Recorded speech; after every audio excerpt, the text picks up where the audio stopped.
Bonjour, c'est Emmanuel. Je voudrais aujourd'hui vous proposer mon livre Designing a Quilt et vous montrer exactement en détail de quoi il s'agit, comment il se présente, de façon à ce que vous compreniez mieux quel était mon objectif en réalisant ce livre. Donc là, je vous le montre à distance avec moi dans le cadre, mais pour pouvoir vous le présenter de plus près et plus à l'aise, je vais donc mettre la caméra plutôt sur le livre que sur moi. Donc à tout de suite. Hop, on passe à l'étape où on va voir le livre un peu plus près. Donc voici mon livre d'un peu plus près. Donc il est composé de 3 parties. La première partie, c'est la partie un peu traditionnelle où je reviens sur tous les motifs qui existent, qui ont été créés il y a des années lorsque les dames faisaient du patch. Et l'intérêt de mon livre, c'est que vous avez une première partie qui est une partie, un petit rappel de cours, un petit rappel de en quoi consiste le patch. Et une deuxième partie où je propose des exercices pour assimiler le fonctionnement du patch, comment ça se fabrique, comment ça se monte, etc.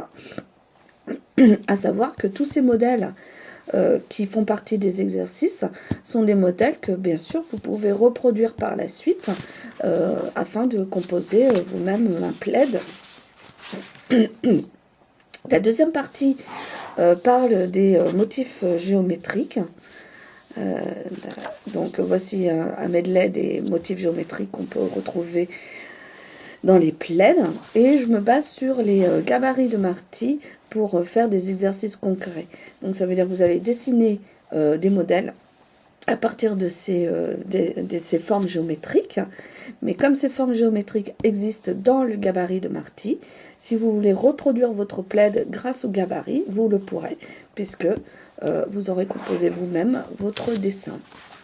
Donc il y a plusieurs pages comme ça. Pardon. La troisième partie des motifs traditionnels, c'est j'aborde la couleur. Donc comment marier les couleurs ensemble. Et ensuite, vous avez un exercice pareil à réaliser. Donc avec des crayons de couleur, vous allez utiliser ces blocs. Et ça va vous permettre de voir exactement quelles sont les couleurs qui vous plaisent, concrétiser votre projet.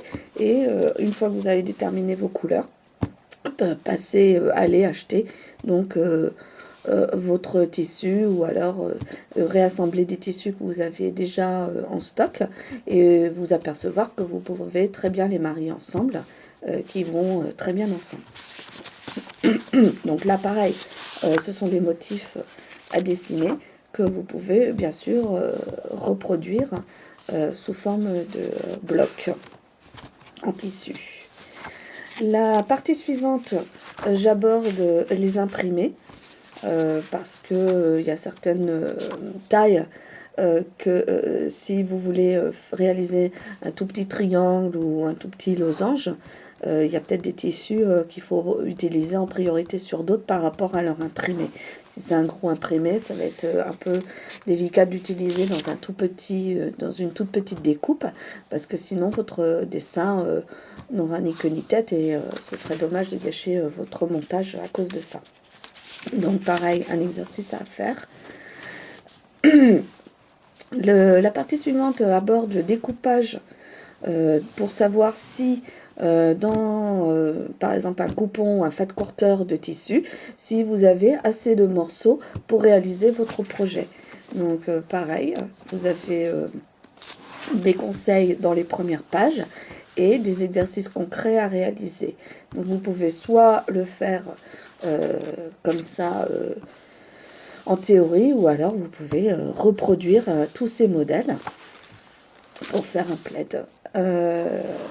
Ensuite, j'aborde le découpage des tissus grâce à la technique des gabarits de Marty.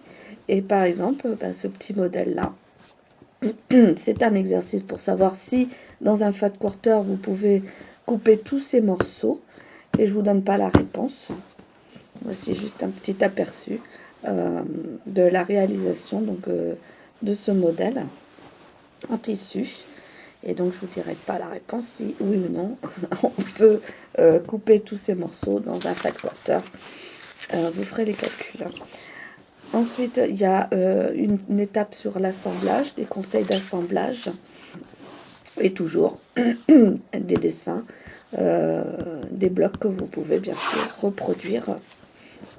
Dans la deuxième partie du livre, il y a ce que j'ai intitulé des motifs inspirés, c'est-à-dire que vous pouvez partir de modèles de points de croix et réaliser des plaines. Et la dernière partie aborde le log cabine.